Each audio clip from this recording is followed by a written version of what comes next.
मायागंज गांव में 2 सौतेली बहनें रहती थी, जिसमें से निहारिका गोरी चिट्टी और तीखे नैन नक्श वाली सुंदर लड़की थी, तो वहीं पल्लवी एक सांवली और सर पर कम बालों वाली बदसूरत लड़की होती है। माँ बालों में लगाने वाला तेल कहाँ है? पल्लवी, क्यों तू बेकार में हमारा तेल और शैम्पू खर्च करके अपने इन बचे खुचे 4 बालों को बचाने की कोशिश कर रही है? वैसे एक बात कहूँ, भगवान ने भी तुझे बड़ी जल्दी में बनाया होगा, तभी तो काली पीली शक्ल के साथ सिर पर ये 4 बाल देकर भेज दिया। निहारिका, तुझे मेरा मजाक उड़ाकर क्या मिलता है? मुझे तो बड़ा मजा आता है। अच्छा सच बता, मेरी खूबसूरती देखकर तुझे जलन तो बड़ी होती होगी ना, है ना? क्यों, सच कहा ना मेरी सौतेली काली बहन? पल्लवी लगातार अपनी सौतेली बहन के तीखे तानों को सुन रही थी। उसके मन की कुड़हन उसकी डबडबाई आंखों से बाहर आ रही थी, मगर वो सिर्फ मुंह खोकर उसकी सारी बातें सुन रही थी, क्योंकि स्वाभिमान के हक में जुबान खोलने की संजीदगी उससे छीन ली गई थी। वो बिना कुछ कहे अपना बैग लेकर कॉलेज चली जाती है। वहां पहुंचकर उसके कॉलेज की लड़कियां उसका मजाक उड़ाते हुए कहती हैं, देखो देखो आ गई काली कलूटी अपने बॉय काट बालों के साथ रैंप वॉक करती हुई। इसके झड़ते बाल देखकर तो मुझे शक है कि कहीं कैंसर के कीड़े इसके बाल ना खा रहे हो। ऐसी लड़की को तो कॉलेज से बाहर निकाल फेंकना चाहिए। कॉलेज के सभी लड़के लड़कियों से नापसंद करते थे और उसका कॉलेज में आने पर विरोध करते थे, जिसके कारण वो सभी उसके ऊपर टमाटर फेंक कर मारते हैं। इसके झड़ते बाल, इसके अंदर जरूर कोई बड़ा रोग पल रहा है। प्लीज मत मारो, मुझे सच में कोई बीमारी नहीं है, मुझ पर ये अत्याचार मत करो। चल झूठी, तेरे ये झड़ते बाल जरूर कोई तो रोग है तुझे। अरे ओ काली चुड़ैल, ये लाल पीली होकर कहाँ से आ रही है? तभी निहारिका भी कॉलेज से घर आ जाती है और कहती है, माँ मैंने सुना है कि इस काली कलूटी को कैंसर है। कैंसर? मैं तो कहती हूँ माँ इसे घर से चलता करो, वरना ऐसा ना हो कि इसका कैंसर का रोग हमें ही लग जाए। नहीं माँ, मुझे मत निकालो, आप लोगों के अलावा मेरा है ही कौन? मैं कहाँ जाऊंगी? कहीं भी जाकर मर, हमें क्या? वैसे भी इस बदसूरत शक्ल से और कम बालों के साथ कौन ब्याह करेगा तुझसे? ताउम्र हमारी छाती पर ही बोझ रहेगी। चल अब निकल यहाँ से। बिल्कुल सही कहा माँ, इसे तो धक्के मारकर बाहर करो। फिर वो दोनों धक्के मारकर बेचारी पल्लवी को निकाल देती है। पल्लवी रोती हुई जंगल की ओर चली जाती है। काश कि मैं पैदा होते ही मर जाती। ये काला रंग और कम बाल तो मेरे लिए श्राप बन गए। हर कोई मुझसे नफरत करता है। आज कॉलेज में मुझ पर वार हुआ है। सौतेली माँ ने भी घर से निकाल दिया, कल को समाज वाले भी मेरा बहिष्कार कर देंगे। माँ तुम कहाँ हो? क्या तुम्हें अपनी बेटी पर जरा भी दया नहीं आती? मेरा दुख क्यों नहीं देख पा रही हो तुम? पल्लवी का दुख उसकी आंखों से लगातार बह रहा था। सूरज ढलने के साथ ही अंधेरा छा जाता है और पल्लवी एक पेड़ के नीचे बैठी वहीं जंगल में सो जाती है। तभी वो खुद को ढेर सारे तारों के बीच आसमान में देखती है, जहाँ उसे अपनी मरी हुई माँ आशा नजर आती है। माँ, आप अपनी बेटी को छोड़कर कहाँ चली गई थी? आप नहीं जानती कि वो सौतेली माँ और बहन मुझ पर कितना जुल्म करती है। ये दुनिया बहुत ही मतलबी और स्वार्थी है माँ। मुझे अब एक पल भी यहाँ नहीं रहना, मुझे भी अपने साथ ले चलो। पल्लवी बेटा, मैं तुझे लेने नहीं बल्कि इस ओछेपन को मिटाने आई हूँ जिसने तेरे इस मन को घेर रखा है। तभी आशा के अंदर से एक तेज प्रकाश उत्पन्न होता है और वो पल्लवी के अंदर समा जाता है।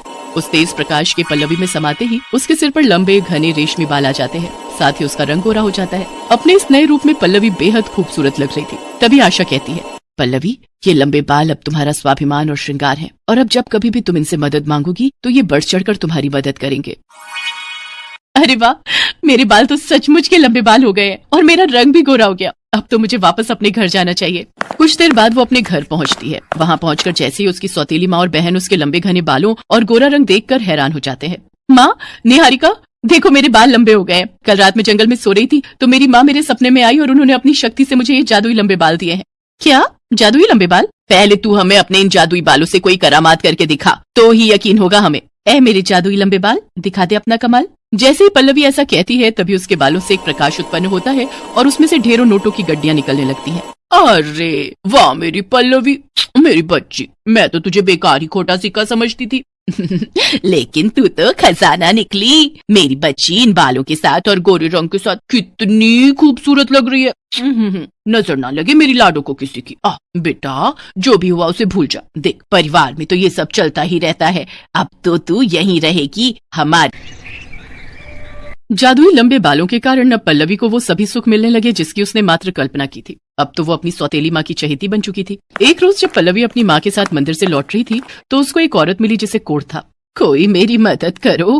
क्या हुआ माँ जी, क्या परेशानी है आपको? अरे पल्लवी, हाथ मत लगा इस बुढ़िया को, देख नहीं रही इसे कोढ़ है, कहीं तुझे न फैला दे। और अगर एक बार कोढ़ हो गया तो पूरे शरीर में फैलते देर नहीं लगती। फिर कुछ नहीं होगा मुझे माँ, डरो मत। बेटा मुझे इस कोढ़ ने जकड़ रखा है। मैं हर रोज इससे सड़ कर मर रही हूँ। मुझे इस रोग से मुक्ति दिला दे और एक नया जीवन दे दे। मेरी जादुई लंबे बाल, जरा दिखा तो अपना कमाल। जो ये चाहती हैं वो इन्हें मिल जाए। तभी उसके बालों से एक रोशनी उत्पन्न होती है जिसमें से दूध में गुलाब और गंगा जल मिली हुई धारा उस कोढ़ी औरत पर जा गिरती है और देखते ही देखते उसका सारा कोढ़ खत्म हो जाता है और वो पूरी तरह स्वस्थ हो जाती है। तुम्हारा बहुत बहुत शुक्रिया बेटा, आज तेरी वजह से मुझे नया जीवन मिला है। भगवान तुझे हमेशा खुश रखे। इसके बाद पल्लवी घर चली जाती है। उसके यहाँ अक्सर पीड़ित और दुखी लोगों का आना जाना लगा रहता, लेकिन पल्लवी किसी को भी खाली हाथ नहीं जाने देती और सबकी मदद करती। ये सब देख निहारिका को उससे बहुत जलन होती है। ये कल की काली कलूटी आज कितनी फेमस हो गई है। जब से इसके लंबे लंबे बाल के आए हैं, इस महारानी के तो ठाठ ही बदल गए। लेकिन आज रात में इसके इन लंबे बालों को काट ही दूंगी, तभी इसकी सारी हेकड़ी खत्म होगी। रात को जब पल्लवी अपने कमरे में सो रही होती है तो निहारिका कैंची लेकर उसके बालों को काटने के लिए आती है। लेकिन जैसे ही वो उसके बालों को छूती है तो कैंची उल्टा उसी के बालों को काट देती है और वो पूरी तरह गंजी हो जाती है, जिसे देखकर वो चिल्लाते हुए कहती है, मेरे बाल, ये क्या हो गया मेरे साथ, मैं तो गंजी हो गई। अरे क्या हो गया, ये आधी रात को कौन चिल्ला रहा है? अरे निहारिका, तू गंजी क्यों हो गई? पता नहीं माँ, मैं तो इस सौतेली बहन के बाल काटने आई थी, लेकिन कैंची अपने आप ही मेरे बालों पर चल गई। तो तुझे किसने कहा था इसके बालों को काटने के लिए? अब देख, तूने खुद ही अपने पैरों पर कुल्हाड़ी मार ली। निहारिका, काश तुम समझ पाती कि जलन सिर्फ नुकसान ही करती है। मैंने तो हमेशा तुझे अपनी सगी बहन की तरह प्यार किया है, लेकिन तुमने हमेशा मुझसे बैर रखा और अपने अंदर अंगार भरती रही। इसी कारण आज तुम्हें ये सजा मिली है। पल्लवी की बात सुनकर निहारिका का सिर शर्म से झुक जाता है और वो फूट फूट कर रोते हुए पल्लवी से माफी मांगती है। पल्लवी उसे क्षमा कर देती है और अपने जादुई लंबे बालों से उसके सिर पर फिर से बाल ला देती है। इसके बाद कामना और निहारिका पल्लवी को खूब प्यार और सम्मान देने लगे।